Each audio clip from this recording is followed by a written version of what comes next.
member and a leader in the Philadelphia community, Kira Baker-Doyle. The book that is out and absolutely worth the viewing of many people, including people in the field of education, teachers themselves, but you'll hear from some of us in the church why we think many of these ideas are pertinent to other sectors of the community. But we're here with Kira to talk about transformative teachers, teacher leadership, and learning in a connected world. So we're going to have, I think, a fun, interesting, meaningful format for you today, where we're going to allow Kira to give an overview of her book and a little bit of the story of how she came to it, and what's, you don't say what's preaching the most as you're on the road, you say what's what's most pertinent to the people as they're grappling with these issues. Okay, you're gonna stand. Okay. Oh yeah, the hashtag. So people, we're not the only ones involved in this conversation right now. You can invite and help others to participate with this hashtag for tweeting, hashtag Teachers Transform. Thank you. All right, so I'm really excited about this. I want to thank Ken and everyone at USG for inviting me to do this. And I'm just so excited to see so many of my favorite people out here, and also some of my students and former teachers, and it's just filling me with a lot of joy. And I also want to say a special shout out to my family who throughout the book have supported and inspired me, and they're here today, and it's just really nice to have you all here. Yeah, feeling it in here. So some of you have read the book, some of you have not, some of you have read parts of it. And I'm sure that for some folks, when I say transformative teaching and transformative teacher, that you're not quite sure what I'm talking about. So what I want to do a little bit today is kind of explain to you what that term means, and that's kind of as an introduction to our conversation. But before I get to that explanation, I do need to tell you a story, a little story about myself. And this story came to me as I was preparing for this talk. I was thinking back to the first book talk that I ever went to myself. And I was 20 years old, I was in college, and I was thinking about being a teacher. I was very kind of excited about this idea, and I decided I was going to go to a book talk with Jonathan Kozol. And I see a lot of nods. There's some folks who know him. If you don't, he's mostly known for his book called Savage Inequalities. There's a couple other books similar to that, and his books are very, very much around the inequalities that are in our school system. And he calls some of these inequalities what he calls American apartheid. And so he's right. There was and there still is serious inequalities in our school systems of education. So I was there at this book talk, excited. I was there he's kind of like one of my education idols, and I was, this is it, right? He's gonna drop the knowledge on me. And he kind of appeared tired. He was tired, and he talked about the problems in education, and he shared some beautiful stories of some of the children, but overall, what I got out of it in that moment was just that we have problems. I said to myself, I know we have problems, but I am a college student, I'm excited to teach. Should I even go there? Is this something I should do? What could I do? Is there anything I can do? I've always been kind of an optimistic but pragmatic person. And so when I see a problem, I want to fix it. But this talk that he gave left me really struggling. And I was struggling for this vision of possibility. So that is not what this event is about, and that is not what this book is about. This book, I'll pull in someone who some of you may be familiar with, a teacher in Philadelphia named Amy Rote. She's organized with the Caucus of Working Educators. Talking with her, she said, in order to make change, in order to organize, you need three things. You need anger, hope, and a plan. Okay? So Kozel gave me the anger, and this book is meant to give us hope and a plan, right? So the goal here was to tell stories. The true stories of real teachers organizing for change, and change that brings greater equity, social justice within the classroom, to show teachers and the world not only what's possible, but what's happening now. And to hope that the young and idealistic teachers or folks who haven't even decided to be teaching yet, but might be reading this, won't walk away with just fear and anger, but with some hope and possibility in the world. And the experienced teacher will also maybe walk away with some new possibilities. And, you know, I stayed up all night last night following the news, the crazy news cycle. And I kept on thinking, boy, we really need this. We're in this very devastating time in our history. You know, we have a Secretary of Education who pretty much doesn't want public education to exist. We have a Congress that, you know, is gutting healthcare and all kinds of other supports. I don't want to go to the president. It's very easy to lose hope, very easy. But in my opinion, the only thing that's going to give us hope is to raise up the stories of the people who are transforming education for good. And I think that these stories are actually often hidden. We do like to focus on the bad stuff in the news and even in education and research. There are very few books in education today that tell stories of teachers as change makers. And that's a problem, because when the model doesn't exist, then there's a very low likelihood that it's legitimized and taught to future teachers. Now, there's a second aspect to this book. You saw the In a Connected World piece, right? And so there's this role of social media and technology. I don't think anybody here can dispute that social media and technology is playing a role in our world, from politics to to personal connections, and, you know. But I want to make something really clear. I'm not the person to hype a tool, and not even a person to hype technology. What I'm interested in is how organizing, democratic participation, working for educational equity, and how connected technologies shape the culture of these practices. So I don't think we can stick our heads in the sand and pretend that the technologies don't fundamentally shape a lot of the way we interact. So I think that we as teachers and as organizers and advocates, we need to have a critical literacy of these tools, and so that we can fight for the future. So I'm telling these stories of teachers that fight for social justice, who understand how to navigate and connect in this time.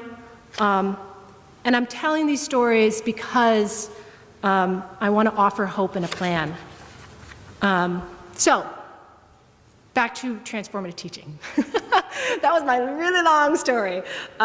So I think you're ready for it now that you've got a little history of me. And I'm just going to read the opening couple paragraphs of my book, because they actually tell a story, and they also tell you what I mean by transformative teaching. So let me do a little reading. Is that all right? Yeah. All right. And that might get you into wanting to read more afterwards. So the book starts with a quote by Grace Lee Boggs, who was an educator, educational activist, civil rights activist, and she said, "We never know how our small activities will affect others through the invisible fabric of our connectedness. In this exquisitely connected world, it's never a question of critical mass. Dramatic and systematic change always begins with critical connections." Okay, that's the quote. So in 2010, I met a teacher who helped to initiate a change in my understanding of transformative teacher learning and leadership in the digital age. That teacher is Samuel Reed III. and he's here today. Allow me to introduce you to him. I try my best. Reed is a high school teacher now at the U School, a public school in Philadelphia. He maintains a regular blog column with a public school notebook, independent. How many people know the notebook? Good. Independent education news program. In his blog, he writes frequently about the work in the field in his classroom, often advocating for the idea of, quote, flipping the script, challenging others to see the strengths of his students and his school community rather than focusing on the deficits. Reed has leadership roles in at least 3 or 4 different teacher-led professional development networks in Philadelphia. He hosts poetry slams for his students and community members, has received grant funding for his summer program, Boys Write Now, in which boys in grades 7 through 12 write together and produce essays or poetry for competitions. He's partnered with other teacher network leaders to develop proposals for policies and activities that promote teacher-led professional development, and another person in this room also helped him with that. And those policies have affected a lot of the school district policies. I'm sorry, that work has affected some school district policies around professional development.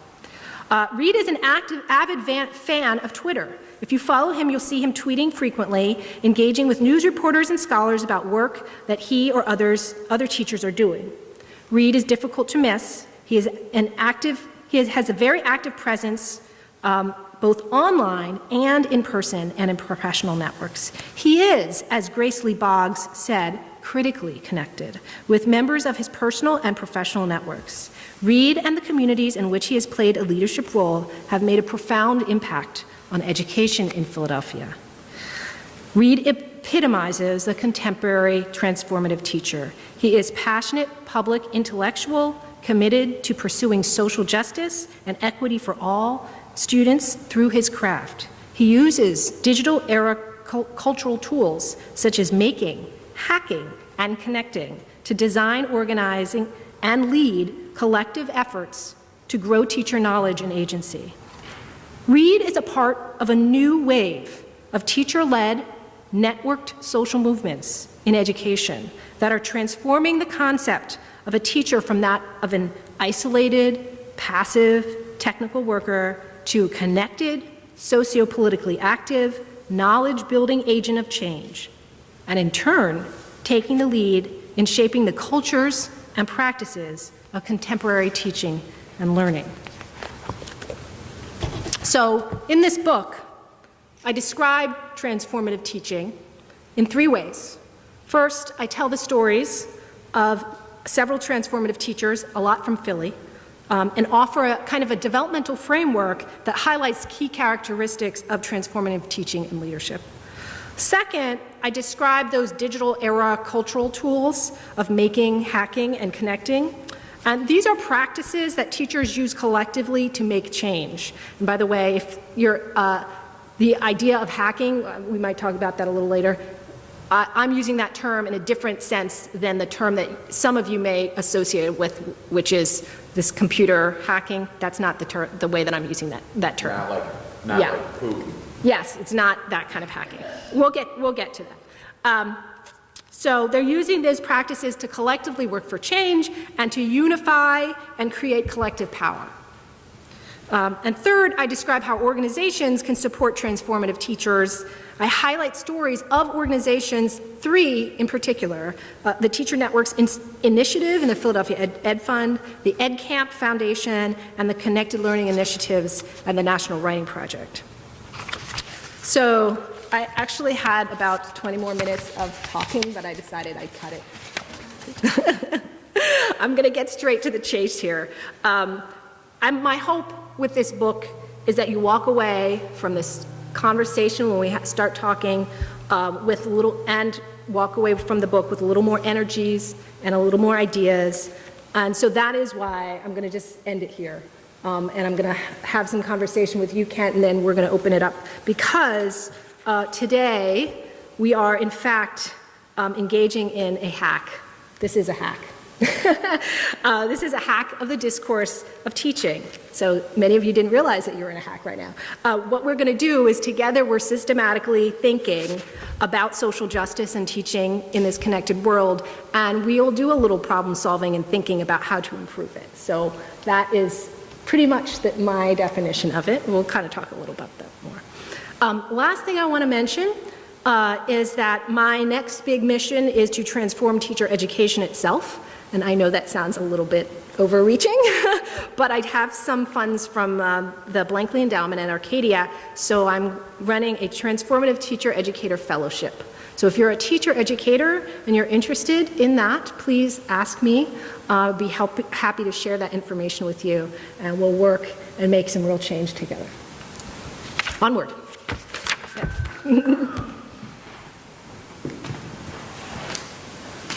Yeah. I just want to start on a personal note that I think, well, obviously we have a lot of people in the audience with a lot of knowledge and experience, and your work matters so much to us personally. We do want to give a shout out to your parents who are here, Judy and Carl, and your husband John, and your son Jules. Would you guys all stand up in the row back there, because I know they're so proud of you. Aww. And it means so much to them. My parents were teachers for different parts of their career. My wife is a teacher. I know it just goes on and on in the way this kind of appreciative inquiry, telling the good stories to build on them, matters. So I thank you for the work. I know your colleagues at Arcadia appreciate you. We appreciate you at the church here. Okay, so let's dive in. Let's go over a couple of your definitions. Jason and I have been talking about them. We're excited by them. When you talk about hacking, you're not talking about the stuff that Robert Mueller is looking at in his investigation. So what is hacking? I think you just said it, but could you reiterate? Yeah, I'll talk about it a little bit. So, hacking, the term hacking has come from where it derives from computer programmers. But since then, the term itself has evolved a lot. What's interesting is what I had to do a lot in understanding some of these terms, the terms that a lot of the teachers I talk to use and then sometimes don't even use but kind of use the principles of, is I had to trace way back to kind of the origins to get a real understanding. So first thing that I learned is that the original hackers were actually just the original coders, like folks who coded and wanted to share information with each other to figure out how to solve problems. They were hackers. Now, you're talking about computers? I'm going way back to the origin of the term. So yeah, so they were, and then somebody started doing some bad stuff. And these guys, it started to get a little sketchy.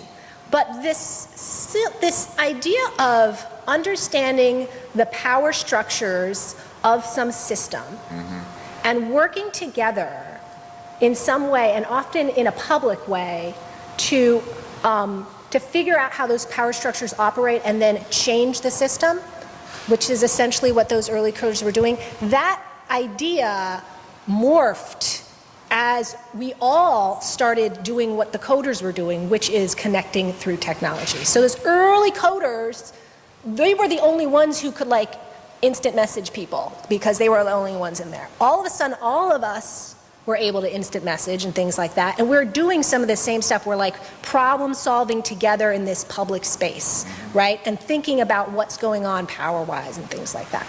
So what's interesting to me, as I was reading this literature about this evolving idea of what hacking was and how people were using the term, people were using hacking like I'm going to do a life hack, and I'm going to figure out how to fix my kitchen tool or something like that. They're using this hack in a really interesting way.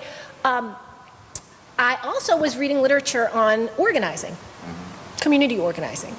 And the literature in community organizing was saying, understand the system of power, understand who are the stakeholders, work collectively and build power together to figure out how to address and solve those problems creatively. And I had this kind of aha moment when I realized actually hacking is in some ways a form of organizing. And I thought to myself, oh my goodness, the folks who are taking up this term and taking up the principles of this term are in fact being organizers. And the key kind of principles of it were that using kind of public space to kind of think through problems, right? Because that invites participation from a variety of different people, right? That you are identifying what the problem is and the kind of different pieces of that problem is, and that you are kind of finding a creative way to solve that. So for teachers, I'll give you a good example of what that might look like. Actually, in the book, one of the nice examples was this problem of Islamophobia, which is prevalent, right? One of the teachers found that was an issue in her school, and several other teachers did that were working in a similar network. So they decided that collectively they were going to organize a Islamophobia forum, and they invited Muslim students to share their life stories to kind of humanize, right? And they created this public space for sharing those stories.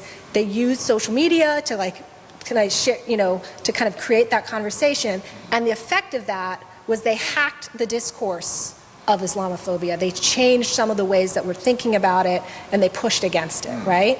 So that's why I said this is a hack, because in some ways we're using a public space, we're reaching beyond this if you're using this, right? We're pushing into a conversation about what it means to be a transformative teacher, what we need in education now, and hopefully as we bring more voices in, we'll do that collectively, right? And I'm hoping that the conversation will keep going even after this, right? That the hashtag lives on and the conversation lives on.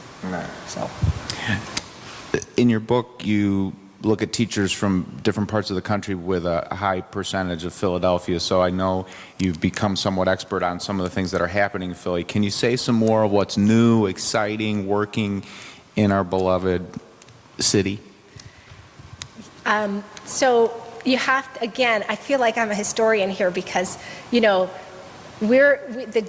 this School Reform Commission which has been in power and is a non-democratically elected school board, is just eliminated, right? But it's been in power for like 20 some odd years, and since it was installed by a governor a long way ago, and a lot of these changes that kind of happened as a result, it also pushed various stakeholders to do organizing, okay? So we've become actually really good in the education community at organizing because you have, the resistance, let's just say the resistance started early for educators and become powerful in that way. So what was interesting for me in writing this book is because there was such a deep-seated network and organization and work around that in Philadelphia and around education, I was able to really get this kind of complex understanding and of how people work for change. And I think the election of Helen Gim is a good example of lots of voices coming to the fore and organizing around issues in education, and she was a community organizer before then and involved in a lot of these groups, and so there's direct political change as a result of not just organizing by teachers, but there are a lot of teachers that are part of that. And I would say the interesting development of the Caucus of Working Educators, which is a caucus in the teachers union, but it was created in part because there were a collective of people who really wanted to talk about social justice and couldn't figure out how to get it in the main agenda. So then they created their own, right? So I guess I would say that Philadelphia is just a really powerful story about organizing, and continues to be, and that's one of the reasons I am always in awe of the work that many of the organizers do to change things. Yes. I agree, and we see that in this church, in these neighborhoods around here too, so I agree, and we owe a lot to them, and to find ways to support them, which I think is partly what your book's about. I want to go a little different direction with the digital social media part of Transformative Teachers. The balance between the personal and the social media can be tough to manage for people with time demands and so many tasks to do. So this is something that comes up in religious professionals and ministers as well, how to balance it out when we find the need to be out there in social media more and more. Do you see teachers going too far and living too much in social media and not having enough real personal one-on-one relationships and conversations? I would say that what I've learned is that the use of connected technologies as a tool for organizing can only work with really powerful face-to-face relationship building. It can amplify work, and it can create opportunities for more people to participate, and it can help you connect with folks, but there have been some movements and conversations that have happened purely in digital spaces, but the interesting thing is when they do, they often lead to face-to-face relationships and networks, and so it becomes that like we seek the personal, right? I think that there's another piece of your question, which is this, how technology that's meant to connect us sometimes make us feel more disconnected, right? And I struggled with that in asking myself that question, like, what's going on here? What's the difference between organizing and making a collective organization or network of teachers stronger through the use of that versus making people feel isolated? And what I noticed and realized is it seemed to come from the key goal of the organizers themselves. So if the goal, all of the teachers in my book, their goal was to build relationships, not to get followers, right? And it was to build relationships and help to solve problems, often of practice, right? So I talked to a teacher in New York City named Jose Luis Vilson, who is pretty well known for some of his blogging and things like that. And he talked a lot about how he thinks it's a real mistake to kind of be out in social media just to kind of be popular, because it makes you actually feel disconnected, and that he always kind of approaches it by figuring out how to connect with folks. Another teacher I remember talking to who started the English chat, Twitter chat, which has been going on for many, many years and has a lot of people involved. She just simply started because she had a question. She didn't know how to answer, and she needed help. So she sought those out. So it wasn't about, should I be using this tool? Starting with that question never really helps. Mm-hmm. Starting with the seeking ways to build relationships to solve problems seems to be the way to kind of leverage that. Yeah, that makes a lot of sense. One thing I believe it's true that as we are sort of headquarters or the epicenter for Facebook Nation, I think Facebook hit 2 billion people in the world now. In America, with this hyper connectivity, many surveys show that people have less quality relationships and friendships than in the last 60 years. So we're more connected in some ways than ever and more lonely. And like I said, it doesn't mean abandon the technology. It just means stick with the goals and I think that the religious organizations, the schools, the organizations have to help us figure out what we're trying to achieve. Yeah, you know, and in our that, I efforts. hate to like bring, you know, one of the interesting things that you said, you know, this book is connected to my first book. My first book was on, it was called The Networked Teacher, and it was about how teachers build professional networks, face to face. There was nothing about online in that book. And it was based off of a study. I looked at new teachers and at their experiences in building support networks, right?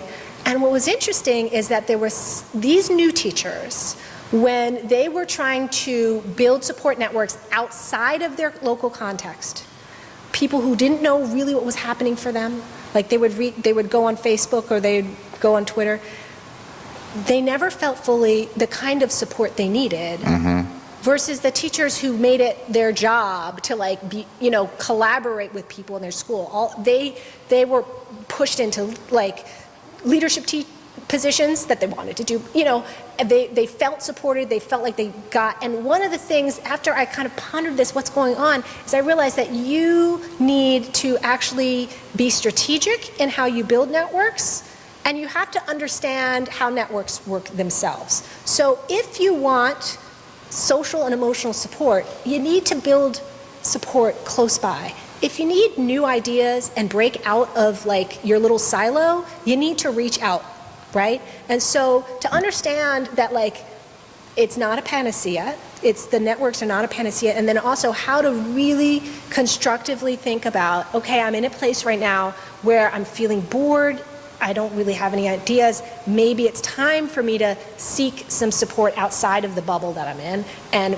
you know, and find some connections outside of that, versus I don't even know how this school works. I'm going to talk to the teacher next door and see if we can collaborate on something so that I can get to know them better. That sounds great. So that ties into this a lot. I mean, this book built on the lessons I learned from that to some extent. Do you have any funny stories for us? Like I was just listening to the song today. This is connected. This is a related thought, people. Trust me. You know the song "If You Like Pina Colada" and getting caught in the rain. It eventually comes into their writing to each other in a newspaper, and they're going to cheat on each other from their marriage, but they're going to cheat with each other. Yeah. And they didn't know it. But you got any stories like this from social media and the teachers, or not necessarily people cheating on each other in their... But it seems like crazy stuff has to be happening in all this. Well, yeah, I mean, social media is crazy. I had to spend a lot of time on social media to understand like how it was being used, what kinds of conversations. And I would say the funniest kind of moments I had, there's a group called the Badass Teachers, and they are really skilled at just being kind of funny in order to get people to pay attention to the issues. And they would also oftentimes like hijack or hack hashtags that are being used by other, like, so some official that they thought was doing something wrong might tweet something and use a hashtag, and then they would take it and they would hijack it and make him look like an idiot. So, you know, like they were very, they were badass. That's nice. I think maybe we could start a Badass Pastors. Am I allowed to say that here? All right, I want to. I have a lot more questions, but I'm aware of the time too, so I want to invite my colleague Jason up here, see if he wants to ask some questions from the seat. Jason and Kira work together. They're the two top leaders of our children's spiritual development team, for which we are very fortunate. Oh, hi. Thank you, Kent. Hi, Kira. Hi. So, yeah, like Kent was saying, Kira and I work together at this church, and I just can't say how awesome it is to have like somebody that's so accomplished and like doing volunteer grassroots work here as the chair of our children's spiritual development program. So we have the opportunity to collaborate and try to like revision what religious education looks like. And it's funny because we've been working together for, like a year now, and I just read the book this weekend, and Like I didn't even realize like we're hacking religious education. So this whole time, like now I have new language to put to it. And yeah, it's we've been having a lot of fun. And in terms of like the hacking that we're doing is we've been creating these teacher workshops, and they're going to turn into parent workshops as well, so that we can begin to get beyond this concept of, like, I think religious education too often falls into Freire's banking model of education, where see, the thing is so we're dealing with volunteer educators most of the time, people who don't have a lot of experience in the teaching field. So in some sense, it's important to give them a detailed lesson plan and curriculum, but that oftentimes leads to a situation where it's the adult who is sort of seen as the authority or having the knowledge, and then, imparting it onto the child. And so what we've been doing is trying to, through these workshops, trying to show the parent volunteers and other adult volunteers that being in the classroom with the child is a mutually beneficial educational experience, and that it's not just the child who's learning and growing, but it's also the adult who's learning and growing. And so we're hacking it. And so I'm feeling very comfortable with that notion, I think. If through that example, would you say that I've explained the idea of hacking pretty clearly? Mm-hmm. The one thing that I do have a question on is you talk about maker spaces, mm-hmm. and the idea of the teacher being a maker. Mm-hmm. And some of the examples that you gave in the book are really associated a lot of times with high tech and STEM education. So these fab labs, mm-hmm. and coding classes and things like that. And that got me thinking about, well, first it got me thinking to the past. Like, so my first question is that sort of an evolution of what we saw in the past as like the art class, wood shop, metal class, auto class, any of these participatory environments where kids are like working on problems with the teacher and producing something new, possibly something genuine. So is there a relationship there? That's my first question. My second question is sort of a parallel. So if we're looking at STEM education and we move over to social sciences education or literature or religious education, how does that look as a maker space? Can that concept be applied to those areas of education as well? Okay. So these are really good questions. Thank you. I just want to take a poll. Who here has heard maker space before, that term? Okay, a good couple. And what about just the term maker? Okay, a few. Okay, so it's an interesting phenomenon. I had to do a lot of tracing back with that term too, right? And there's these interesting parallel tracks happening with the idea of making a makerspace. We go back to those parallel tracks. The first track are the DIY folks, the folks that are really interested, the community that's really interested in being producers, not just consumers. Right, and you can go all the way back to the Whole Earth catalog and which is 1960s, 70s, and beginnings of 80s. But you guys have been watching it, all these TV shows and things. People are really interested in the DIY kind of thing. Well, that became more engaging to people because not only do the folks that are interested in the making and doing the DIY get more technology, but they were actually now with connected technologies can teach each other. So I don't know about you guys, and I hate to put Jules on the spot here, but there's a whole lot of YouTube videos out there made by kids, for kids, about how to make things, right? Okay? That is essentially the culture, a culture of making, right? That I am not just sitting here buying the products, but in fact, I am a producer myself. I have opinions about the things that somebody else did, and I'm going to show you also some ideas of how to make something myself, right? So there's this really interesting culture of making that's been happening all like and evolving as we've gotten these new technologies. At the same time, you know, when I was in school, we did have shop, okay? I think I was the last generation to have shop. And there's been this gap in school where it just got thrown away. None of those making kind of activities.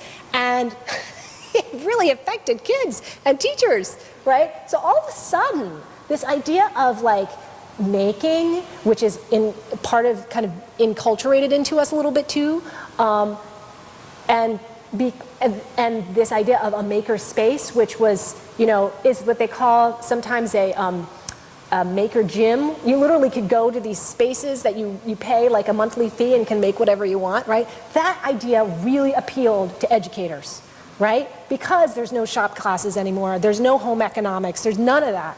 So in some ways, in a very smart move, educators said, okay, so like making is a thing now and people are like really excited about making and makerspace. Let's figure out, that's pretty much, you know, progressive education, right? Just having a space where people can be producers and make an experiment and it's okay to fail and all that kind of stuff. So they took that into the school place spaces, right? And I would say there are maker spaces that don't have any technology at all. And there are maker spaces that are all about their 3D printer and what can you make. But the core of it is this idea of both being producers and sharing and teaching other people what you're doing, right? And I would say another part of that culture is this idea of understanding design process, that you're always iterating and you're always thinking about what are the needs, empathizing with the folks that you're making stuff for, right? You're trying to understand who they are. That's another kind of piece of that. So does that help? Like to see how those two intersect? I do a lot of history research on that.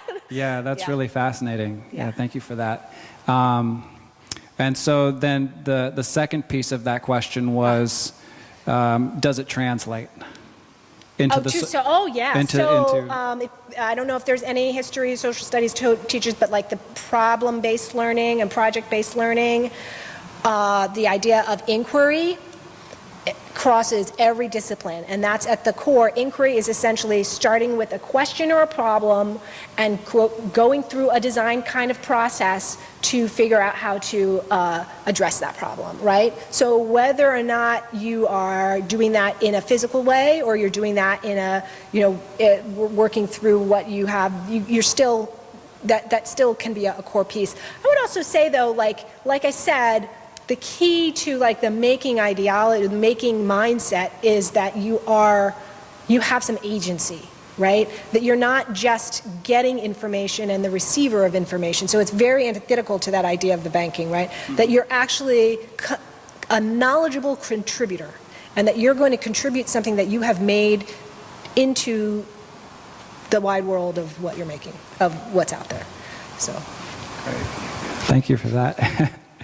All right, so I think at this time we're going to open it up to more of a dialogue, and I'm not sure how we want to do that. Should I pass the mic around? Okay. So as I'm listening to you, I'm realizing that I know these two teachers in Detroit who I would consider transformative in the sense that they're transforming how you think about education. In terms of what they're doing is they're taking high school kids and they're making them the teachers. And so this incredible web happens where you have high school kids teaching middle school kids, and these high school kids eventually grow up to be college kids who teach the new high school kids. You have these incredible web of connections of people being mentors, college kids being mentors to high school kids, and high school kids being mentors to middle school kids. This incredible connection, a web of connection. And what happens is there's a culture of love and compassion that develops. And this culture allows trauma to be healed. And that's why I think it's so transformative. It's like, instead of me, the teacher, being the bank of knowledge, I tell my high school kids, you be the teachers. You discover how to teach these middle school kids. You develop these connections. And then love and trauma, and then love in this container of healing trauma happens. So I'm just sort of struck by that model. Yeah, I mean, what I heard that kind of connected with some of the thoughts here was that idea of the positioning of the teacher. And that's one of the things I talk about a lot is when I'm interviewing folks for this book, a lot of them use this word co-learner. Teacher is a co-learner, right?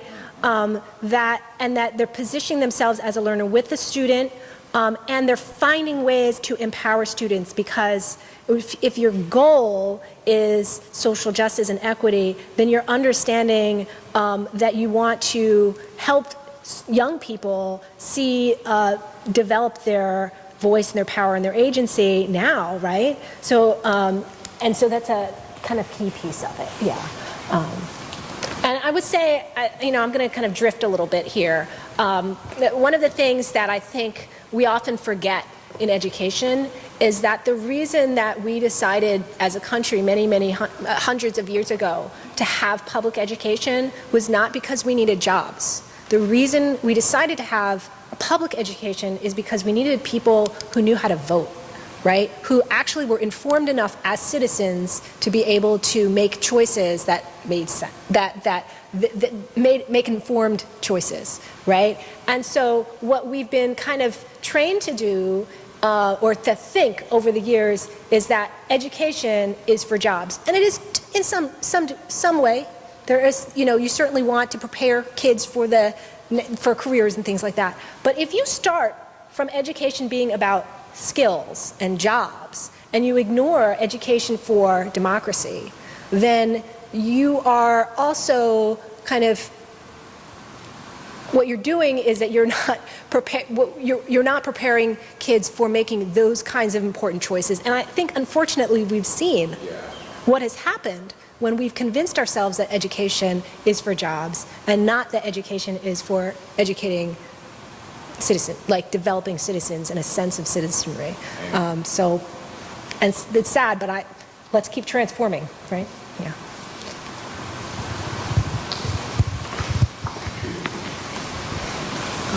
Sorry, I have really bad allergies, but so my name's Ami Patel Hopkins, and I know Kira from my work when I was at the Philadelphia Education Fund, and Sam too. So did a lot of work with organizing teacher networks with that face-to-face contact that Kira mentioned. So when you just said the position of the teacher and what you just said around trauma and healing, I think by necessity a lot of these networks, because at the Ed Fund we did research around in-school networks and out-of-school networks. Philadelphia has like 20 plus out-of-school networks. So by necessity, because of the trauma going on with what's happening at the governance level or what's happening with the funding issue, these teachers are coming together, and I really see it as a way of teachers staying in the classroom and being connected, so from the trauma piece that you mentioned, and then the position of the teacher thinking about professional development and the teacher voice in professional development, that quote around Sam and the how teachers play a role in their own professional development. So another thing we worked on at the Ed Fund was professional development, ongoing, responsive, and collaborative. That's like the 3 pillars of professional development. And really, as a leader, I don't know how many educators are in the room today, but you can apply that to so many different, in the workplace, in the school. So I just wanted to make a statement about that. But, Thank you. Yeah. I have to say, what Ami said about the teachers taking the lead in their own professional development, and in not just their own, but in professional development at large, is incredibly important to the teaching profession. Because if you think about other professions, the legal profession, the medical profession, I don't know if I could think of any other, all of those professions, the knowledge base comes from the professionals in that profession, and the accreditation and rules that are set about what's expected comes from the people in that profession, right? You think about if you're a lawyer, the bar association, that bar association is made up of lawyers, right? Teaching is the only profession where other people are making the decisions about what is important knowledge, about how you should be trained, about what the accreditation is. And because of that, teaching is right now in kind of, unless we are able to push forth and kind of as teachers push into and own this sense of professionalism, it will always be kind of pushed as a more technical kind of job. And so the work of moving forward into being leaders in the profession and taking charge of the profession is critical work for making teaching into a profession itself. It's at the heart of it. Can I follow on that just a quick Yeah. I think that's outstanding points, and it does connect with ministry because we've seen in our field for at least 20 years, and this may just be as long as they've been able to identify it, there are two main factors that they can see with ministers who have successful ministries. However that's defined, it is a bit subjective, but there are ways to look at it. And one is dedication to ongoing professional development and learning and staying connected with your colleagues. So, yeah, so I would think for many, and I do think obviously teachers and pastors at their best have a lot in common. So I just wanted to highlight that. And, you know, the most famous book about teaching, not most famous, but a very famous book about the culture of teaching and teaching, written in 1975, School Teacher, is about how the teacher at that point was an isolated, like, they call it the egg crate theory. You work in your own little classroom, you don't talk with other people.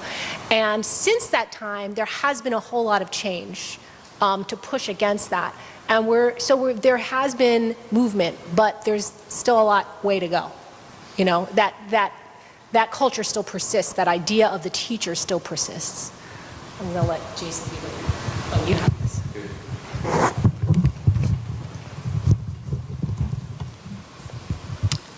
Hi, everybody.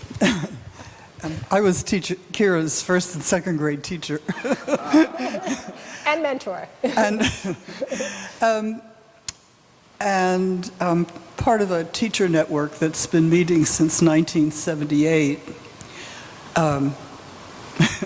We had a meeting Thursday. I couldn't be there. I understand there were only 4 people there. But those people were there because they wanted to work on an issue together. And it's really remarkable that the group doesn't end, that people who have participated in it continue to want to participate in it, and it's completely teacher-led. I want to get to the issue of making because I have the sense that you've been talking about older kids, where there was wood shop and home ec. And I think it's really a shame that there aren't those things any longer.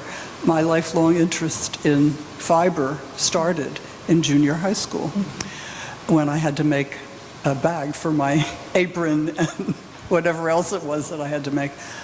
I think even more dire than that is the fact that little children are not being encouraged to make things.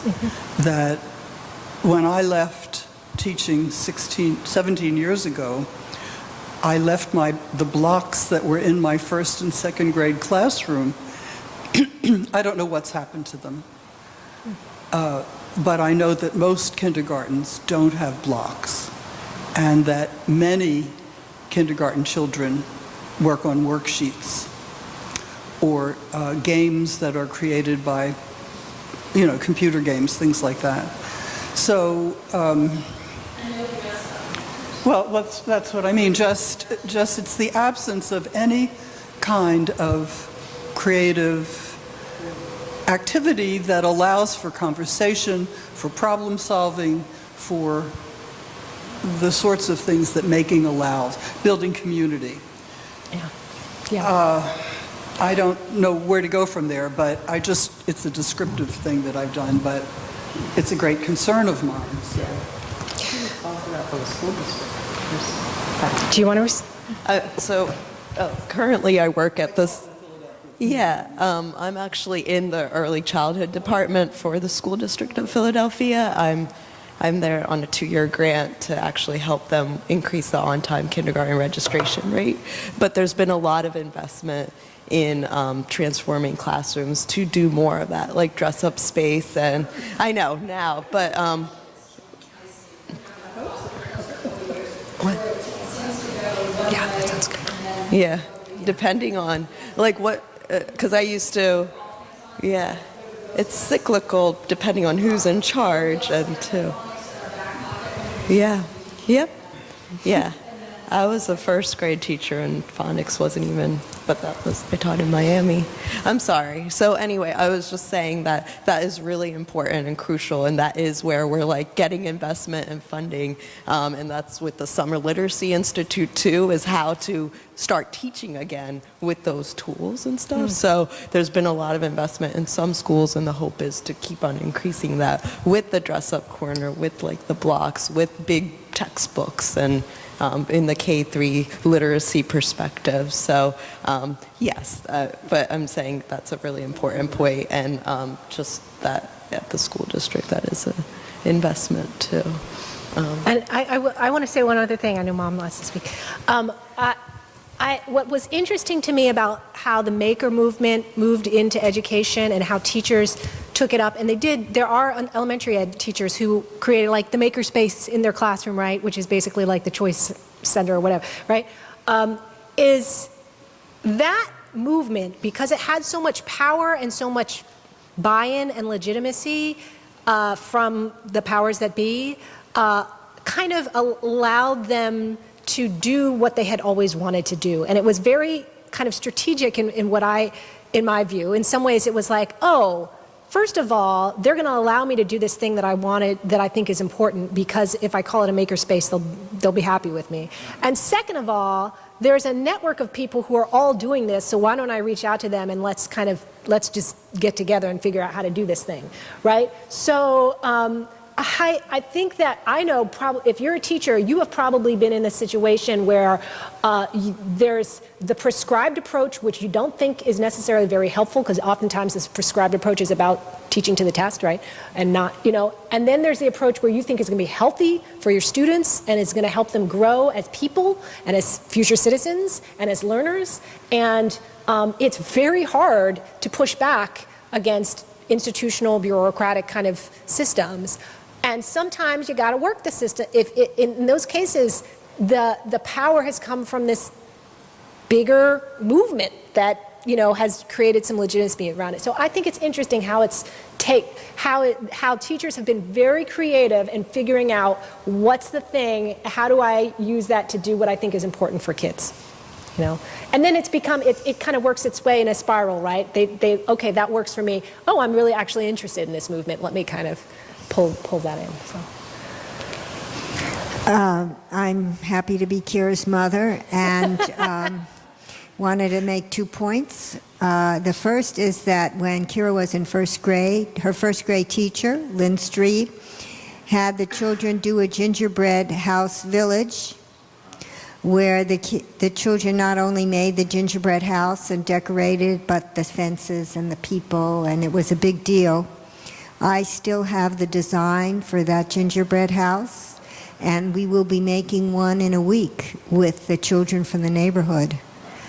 And we didn't call it, I never heard the term makerspace, but I know the impact that had, and people still come up to me when they've been to one of our gingerbread house parties saying, my kids never forgot that. So I just, bringing that back to the the younger kids and those kind of activities, in my view, is so important. Connecting to that creativity. But I did want to say one other thing. I started teaching at community college myself several years ago, and I'm not a teacher, I'm a lawyer, and I didn't know what to do. And I had to consult my daughter about how do you make a curriculum, and what do you do, and how do you think, and she helped me think, well, what do you want the students to walk away with? What are your objectives? And to develop a plan. And there's one thing I'll never remember is, I'm teaching immigration law, which is not the most, engage. It can be very technical. But through advice from my daughter, the first class, I had everybody do an immigration biography. Whether they had somebody in their family, they do immigrants, and they had to share it with each other. And it set the tone for an interactive class that was very different than just someone giving root knowledge. And to me, that is the challenge of teaching. And if you can use some of these devices to have that happen, that's great. So thank you for your time. It's not a question, but thank you for your consultations. Thanks, Mom. And I would say one of the things that Lynn did with that gingerbread is that she didn't just keep in their classroom, she sent home the recipes, right? That's a big part of it, is the networking, that it's not just the egg crate, but you're reaching out. And that transformed our family. Okay, I have them. Can I sit? Okay. I'm Georgianne Fong, and I'm a member here, and I'm also a longtime teacher and administrator. I am retired from the Philadelphia School District, and I'm still teaching part-time at a private school. What I find is, what I think of the classroom, what you talk about, the egg crate theory, where there's still so many of us who'll be in the classroom on our own, and we don't have communication skills. And because we usually are in the model telling other people what to do. Okay, children, though that's not supposed to be what we're always doing, we're still doing that. So I find that so many teachers, so many of us, don't really have the skills to communicate, and it definitely, this goes back to the very basis of, and now since we don't have communication skills, we come off defensive if we're questioned on anything, and then we're given this new tool, and we can just blast anybody we want because we don't have communication skills.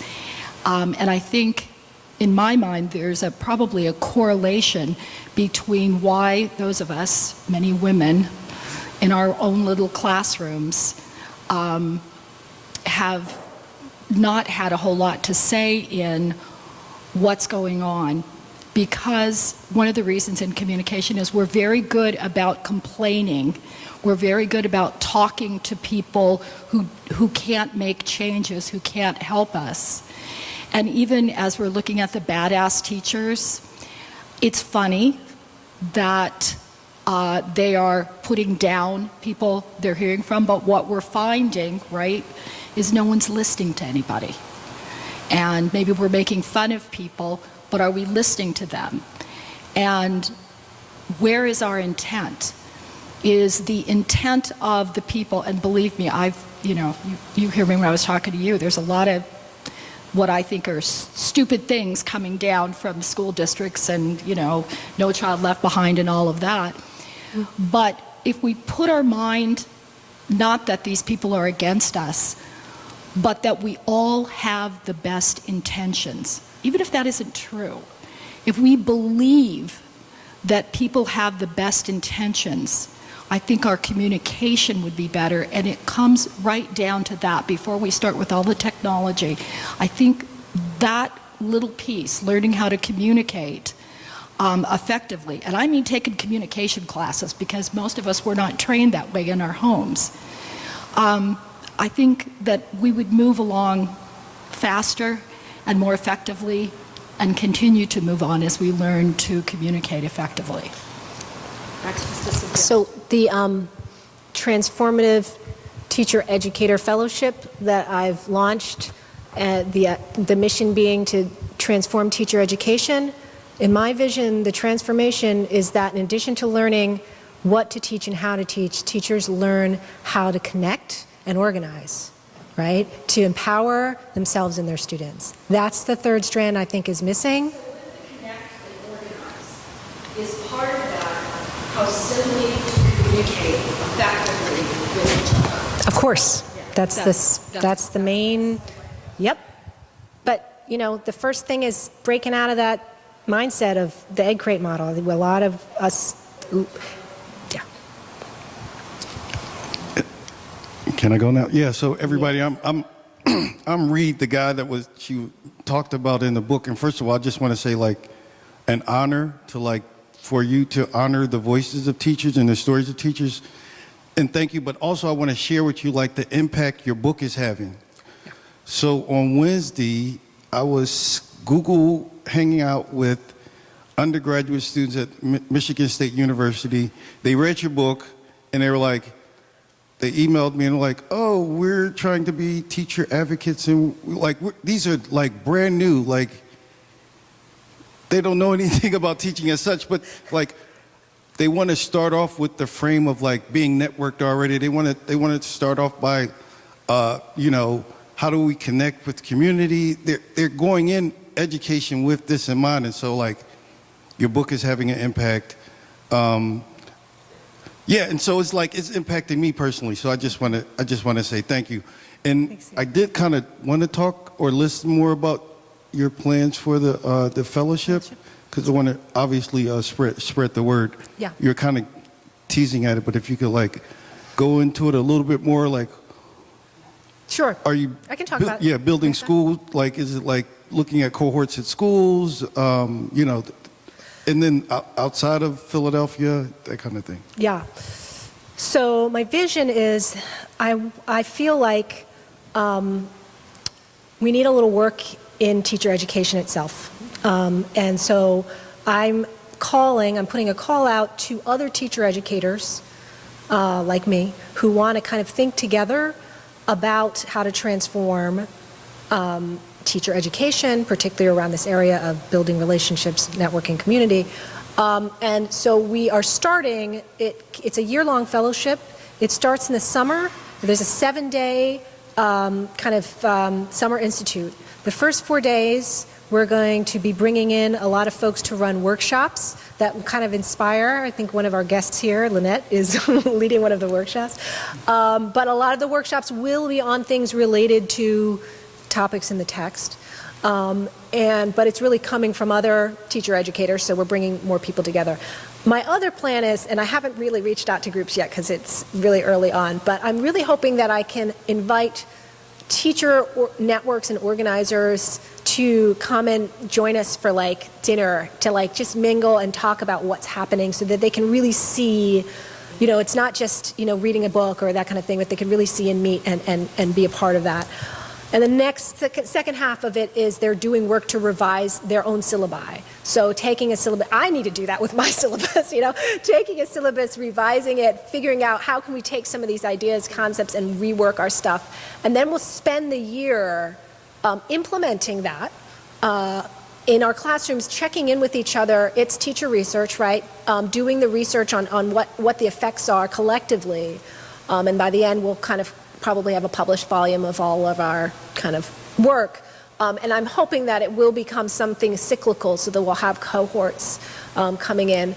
And so the hope is that start the conversation, get people moving on this, do the real work, and connect at all the levels so that it's not just happening in teacher education, but that the teachers are also the teacher educators are also understanding that they need to talk to teachers who are working in the field and who are doing this kind of, these organizings. So. I think, unfortunately, only time for one more because we're going to do book sales and a little... and signing. Book sales and signing and a little goodies. Little goodies from the High Point. So, apologize for the time. So my name's Maggie, and I'm not a teacher. I've received a whole bunch of education, some of it wonderful and some of it not so much. I want to put in a brief for Foxfire Books procedure as a maker space in the social sciences history, language. I don't know what volume they're on now. I only own about 13 of them. But they're all the result of kids being sent out into the community to interview adults about things that the adults know or know how to do. And in terms of the culture at large, they serve several purposes. Obviously, teaching the kids how to express thoughts and write and assemble information, and also how to interview. And they also connect the generations in their local culture. And they also serve as a reservoir of the old skills. One of the things that's in Foxfire 1 is how to build a cart with wheels if all you own is a hammer. And so you can use your hammer to build a saw, and then you can use your saw, and so on. Those are skills that are disappearing. And the reason that looks important to me is that when I go into the craft store to buy raw material for stuff I like to play with, what I see more and more is kits. Kids learn by playing with the raw material. Assembling the kit by the numbers is not it. So I'm thrilled to hear people talking about opening the space of teaching and getting away from, let me tell you how's the right way to do it. So thanks. Yeah. It's interesting, there's a debate in the maker community right now because more and more they're commoditizing a lot of the projects, and there are turning into boxes that have steps. And so there's a lot of argument about whether or not that's truly being a maker, and whether it's good for the making community, or, is it an easy entryway to the world that you then riff off of? That's an interesting conversation right there. Yeah. Great. Well, I just want to say I'm sorry about the time. We will go and have time with the author. Can we do photos with you, Kira? Sure. You know what we're going to do, can you all hear me? Here? We're going to have, John is going to be